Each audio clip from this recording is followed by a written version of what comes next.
So Good Friday, obviously the day when we concentrate on the cross. We should have it in our minds at all times. But today I want to look at two particular people mentioned in the Good Friday account. Two disciples, and they represent two different destinies, two different attitudes. And the two people are Judas and Peter. They have a lot in common, but also there is a significant difference.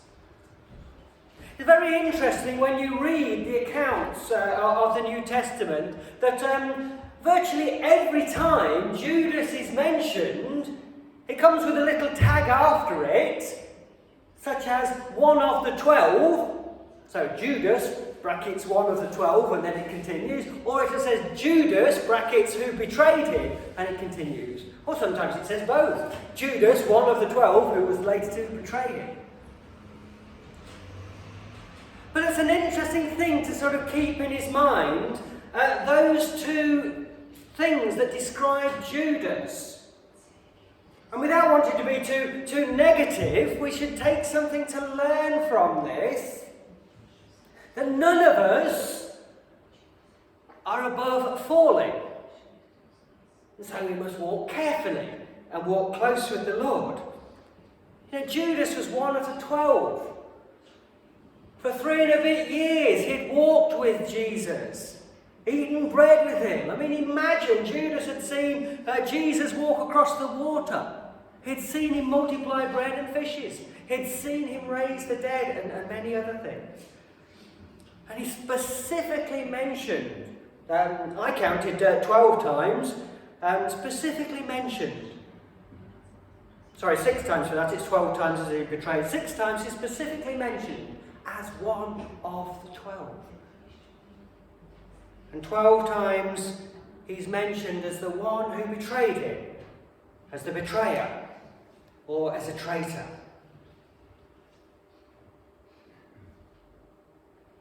Let's look at Judas's actions.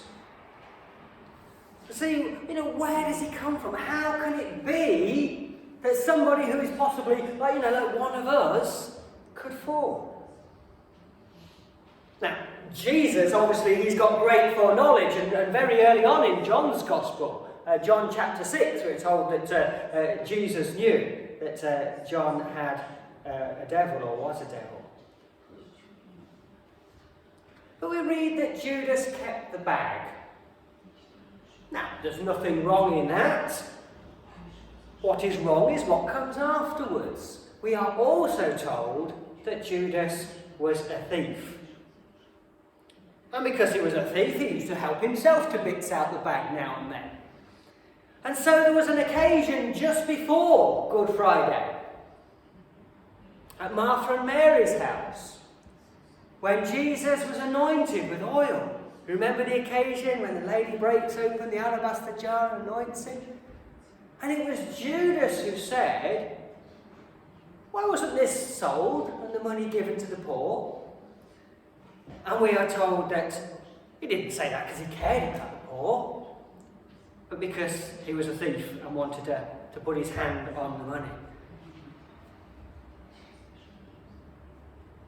And there's a message there, isn't there, that we must guard our hearts and be careful that we don't slowly slip into temptation and slip away from the Lord.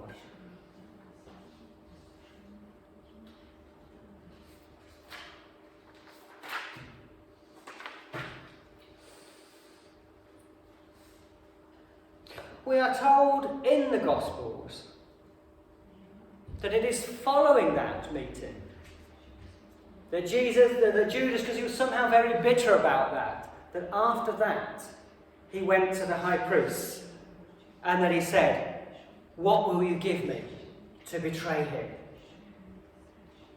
In Luke's Gospel we read that it is just at that point that Satan entered into him. In John 13, it says that Judas takes the bread that Jesus offers, that Satan enters into him. And he goes to the high priest and he betrays Jesus, and the rest is history. But what I want to draw out today is the two different destinies between him and Peter. Now, I said there's a lot of similarities there. Peter had also seen Jesus walk on the water. Peter had also walked on the water himself. Peter had also seen the bread and fishes broken. He'd also seen Jesus raised from the dead. Peter was also there at the Last Supper. And it is interesting that both Peter and Judas had prophecies spoken about them. For Judas, it was betrayed, the fact that he would betray, but it was also prophesied to Peter that he would deny Jesus. Both of them were there when Jesus took the bread and broke it and said, "This is my body broken for you." And from Luke's account, it seems that Judas also took part in the communion. They were both there when Jesus said, "This is the blood of the new covenant poured out for the forgiveness of sins."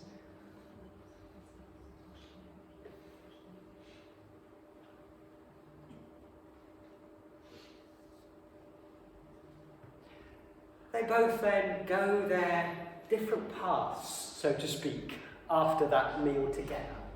We know that Judas went out, John says, and it was night. We know that Peter had proudly boasted, "Oh, well, even if all the others betray you, I will not." And we know the story where Peter then is in the courtyard, and where then he does betray Jesus. And the moment when he betrays Jesus, that after the betrayals, that the cockerel crows just as Jesus had said. And after the cockerel crows 3 times, Peter realizes. We also know that Judas comes to a moment of realization. When he realizes that Jesus has been arrested, he then goes back to the high priest. It says there that he changed his mind, or he was filled with remorse, or he regretted. And he goes back and he says that I have sinned, I have betrayed an innocent man. The high priest then basically says, "Well, what's that to us?"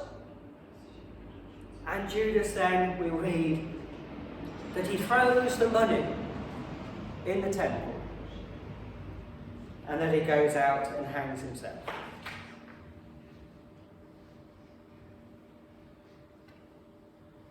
Now, when you think about it, just try and get this. Very easy to think, oh, Judas is the supreme bad guy and Peter becomes one of the apostles, he's okay. But at the moment of failure, ask yourself this. What is different from betraying Jesus to the high priest or denying Jesus in front of the courtyard girl? On a certain level, they both failed, hadn't they?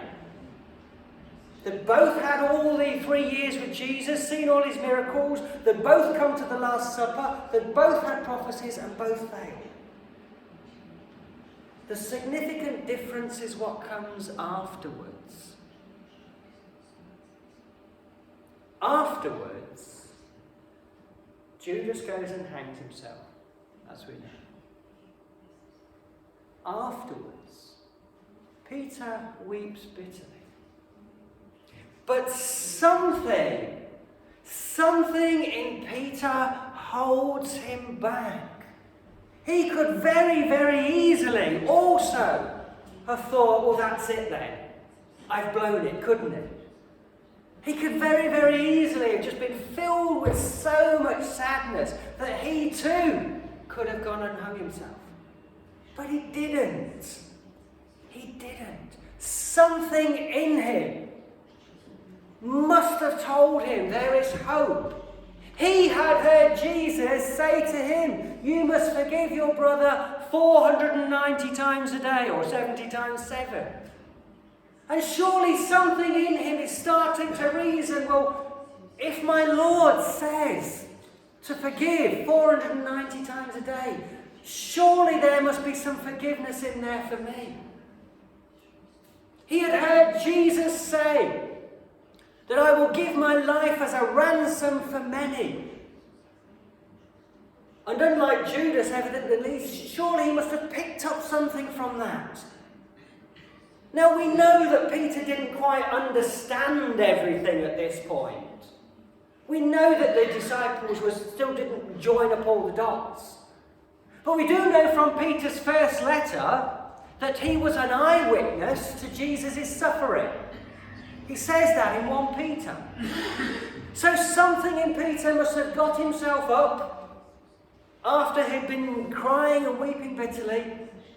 And it seems that at a distance, the Gospels say that various watched at a distance, that at a distance he watched the crucifixion. And something in there must have been stirring within him, thinking within him,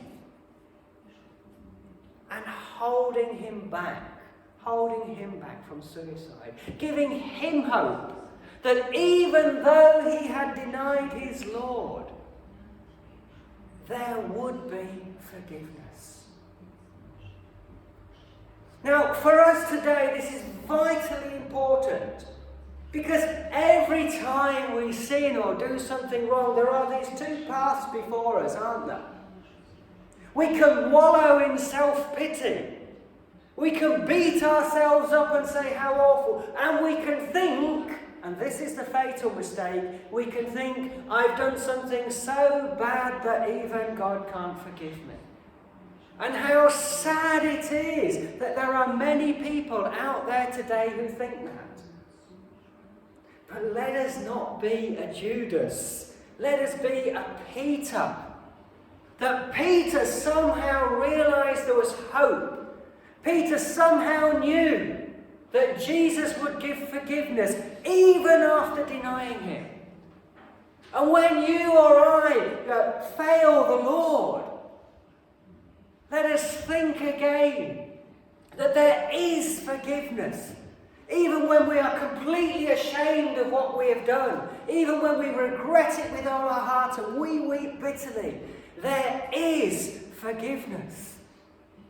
And we read in the Gospels and later on in the Bible how Peter not only comes back, but he becomes the leader of the 12.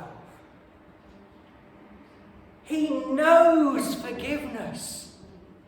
He knows the grace of God.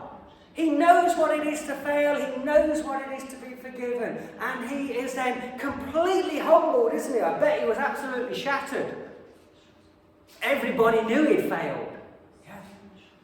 But he comes back and he then leads the 12. And what a wonderful, wonderful example for us. Whenever we fall into sin, let us not be filled with remorse. Weep bitterly, yes. Admit your sin, yes. But then come to the Lord. Come to him and know that his blood cleanses from every sin. Come to him and know forgiveness. Now, I guess I'm preaching to the choir here, but all of you will know friends and family and people who have that attitude that, oh, I've blown it. Oh, I've done something. You don't know what I've done, but I've done something so bad.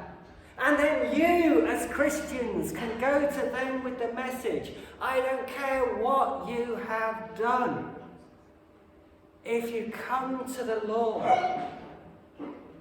and ask for forgiveness and trust in his blood, there is forgiveness. And that is the message that we can bring out, that we can tell people on Good Friday. And people say, what is it all about? Why did you go to church this morning?